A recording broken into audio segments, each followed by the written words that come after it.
అనేది చేసి చూపిస్తాను. ఫ్రెండ్స్, నేను హాఫ్ కిలో చికెన్ తీసుకున్నాను. ఈ హాఫ్ కిలో చికెన్ ముందుగా కొంచెం సాల్ట్ వేసుకుని శుభ్రం చేసుకుని పక్కన పెట్టుకున్నాను. ఇలా చేసుకోవడం వల్ల నీసు వాసన అనేది తగ్గుతుంది. కిలో చికెన్కి కావాల్సిన పదార్థాలు: ఉల్లిపాయ, పచ్చిమిరపకాయ పేస్ట్, అల్లం వెల్లుల్లి పేస్ట్, కొంచెం కొత్తిమీర, ధనియాలు కావాల్సినది, 2 వెల్లుల్లిపాయ రబ్బలు, బిర్యానీ పువ్వు, దాల్చిన చెక్క, 3 లవంగాలు. ఇప్పుడు ఈ హాఫ్ కిలో చికెన్లో ఉల్లిపాయ పచ్చిమిరపకాయ పేస్ట్, అల్లం వెల్లుల్లి పేస్ట్, కొంచెం కొత్తిమీర, తగినంత కారం, తగినంత ఉప్పు వేసుకుని బాగా కలుపుకోవాలి. ఫ్రెండ్స్, ఇదే విధంగా బాగా కలుపుకోవాలి. ముక్కలు మొత్తానికి అన్ని విధంగా బాగా కలుపుకోవాలి. ఇలా బాగా కలుపుకొని పక్కన పెట్టుకోవాలి.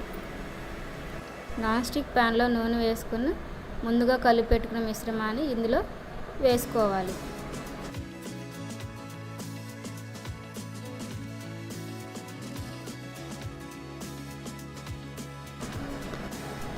దీన్ని బాగా కలుపుకోవాలి.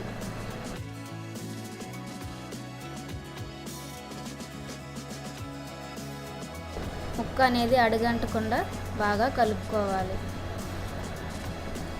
ఇలా నూనెలో వేసి ఫ్రై చేసుకోవడం వల్ల చికెన్ కర్రీ అనేది చాలా టేస్ట్గా ఉంటుంది. నీసు వాసన అనేది కూడా ఉండదు.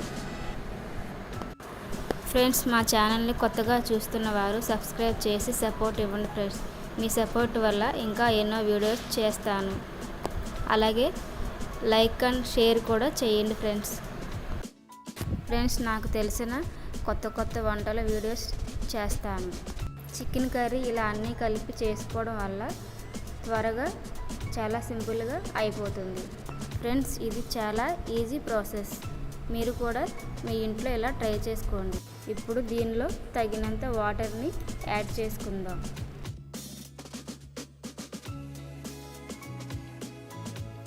ఈ కర్రీ చపాతీలో కూడా వేసుకొని తినచ్చు. ఇప్పుడు ముందుగా తీసుకున్న మసాలా మిశ్రమాలను తీసుకుని మిక్సీ పట్టుకుందాం. ఫ్రెండ్స్, చికెన్ కర్రీ రెడీ అయ్యింది. ఇందులో మిక్సీ పట్టిన మసాలా మిశ్రమాన్ని ఇందులో వేసుకుందాం.